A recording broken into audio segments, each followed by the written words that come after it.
పాముకు పాలు పోయొద్దు, పోస్తే అది తిరిగి మనల్ని కాటేస్తుంది.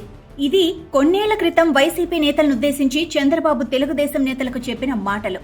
వైసీపీ నేతలను దగ్గరకు రానియద్దు, తెలుగుదేశం నేతలను ప్రలోభ పెట్టాలని వైసీపీ నేతలు, వారి సానుభూతి పరులు ప్రయత్నిస్తున్నారు. మనతోనే వాళ్ల పనులు చేయించుకుంటారంటూ పార్టీ నేతలకు చాలా పెద్ద ఎత్తునే హితబోధ చేశారు చంద్రబాబు. అలాంటి వాళ్లను దగ్గరకు రానియద్దంటూ పెద్ద లెక్చరే పీకారు. కానీ అదే చంద్రబాబు 2 రోజులు తిరిగేసరికి వైసీపీతో అంటకాగిన వారిని, గత ప్రభుత్వంలో జగన్మోహన్ రెడ్డికి కళ్ళు ముక్కు చెవులుగా ఉన్నవారిని అక్కున చేర్చుకుంటున్నారు. వారికి ఆర్థికంగా భారీ మొత్తంలో లాభాలు తెచ్చిపెడుతున్నారు. పెద్ద ఎత్తున భూములు కట్టబెడుతున్నారు. తాజాగా జరిగిన SIBP సమావేశంలో గత ప్రభుత్వంలో విద్యుత్ రంగం నుంచి ఆ రంగంలోని వివిధ కాంట్రాక్టర్లు, విద్యుత్ కంపెనీల నుంచి రావాల్సిన ఆమ్యామ్యాలను వసూలు చేసి పెట్టిన వారికి పెద్దపీట వేస్తూ నిర్ణయాలు తీసుకున్నారన్న విమర్శలు ఎదుర్కొంటున్నారు AP CM. Shirdi Sai electricals యాజమాన్యానికే చెందిన మరో సంస్థ ఇండోసోల్ కంపెనీకి భారీ ఎత్తున భూములు కట్టబెట్టింది ఏపీ ప్రభుత్వం.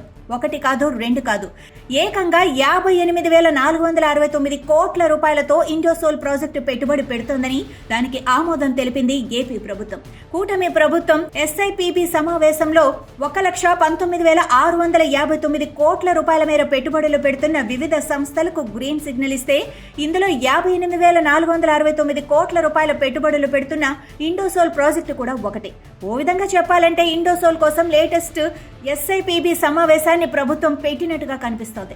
ఇంత పెద్ద ఎత్తున పెట్టుబడులు పెడుతున్నట్లు చెప్పిన ఇండోసోల్ ప్రాజెక్టుకు కేటాయించిన భూములు కూడా అదే స్థాయిలో ఉన్నాయి. 8,348 ఎకరాల భూమిని నెల్లూరు జిల్లా గుడ్లూరు మండలం చేవూరు గ్రామంలో కేటాయింపులు జరుపుతున్నారు. ఇక పెద్ద మొత్తంలో పెట్టుబడులు పెడుతున్నందుకు ప్రభుత్వం వైపు నుంచి భారీగా ఆర్థికేతర ప్రోత్సాహకాలు ఇవ్వాలని ఇండోసోల్ కోరింది. ఆర్థిక ప్రోత్సాహకాలు ఎంతో తెలుసా? ఏకంగా 41,254.50 కోట్ల రూపాయలు. ఇదే కాకుండా ఆర్థికేతర ప్రోత్సాహకాలు కూడా ఉన్నాయి.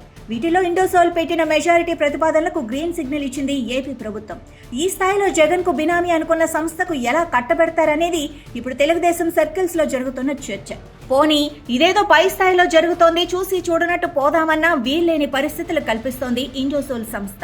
ఇండోసోల్ అధినేత విశ్వేశ్వర్ రెడ్డి నేరుగా చేస్తున్నారో లేక ఆయన పేరుతో ఎవరైనా చేస్తున్నారో తెలియదు. కానీ తెలుగుదేశం పార్టీకి చెందిన వారు, పార్టీ సానుభూతి పరులు విద్యుత్ కాంట్రాక్ట్ పనులకు సంబంధించిన టెండర్లను వేస్తే వాటిని అడ్డుకుంటున్నారు. ఈ మొత్తం వ్యవహారంలో SPDCL CMD సంతోష్ రావు పెత్తనం చేస్తున్నారట. సదరు సంతోష్ రావు పెద్దిరెడ్డి రామచంద్రారెడ్డికి భక్తుడు. ఈ సంతోష్ రావు చెప్పిన వారికే కాంట్రాక్టులు దక్కుతున్నాయి. హిందూపురం తోపుదుర్తి గ్రామంలో విశ్వేశ్వరరెడ్డి సోదరుడు బ్రహ్మానందరెడ్డి విద్యుత్ కాంట్రాక్టర్. దీంతో విశ్వేశ్వరరెడ్డి అండతో, సంతోష్ రావు సహకారంతో సదరు బ్రహ్మానందరెడ్డికే పనులు దక్కుతున్నాయట. తెలుగుదేశం పార్టీకి చెందిన క్లాస్ 1 కాంట్రాక్టర్ గంగాధర్ నాయుడు విద్యుత్ కాంట్రాక్టర్ టెండర్లు వేయాలన్నా వేయనీయకుండా అడ్డుకుంటున్నారట. మళ్లీ చంద్రబాబు చెప్పిన పాముకు పాలు పోస్తే సామెతని ఇక్కడ గుర్తు చేయాల్సి వస్తోంది. పై స్థాయిలో విశ్వేశ్వరరెడ్డిని బలోపేతం చేస్తున్నారు.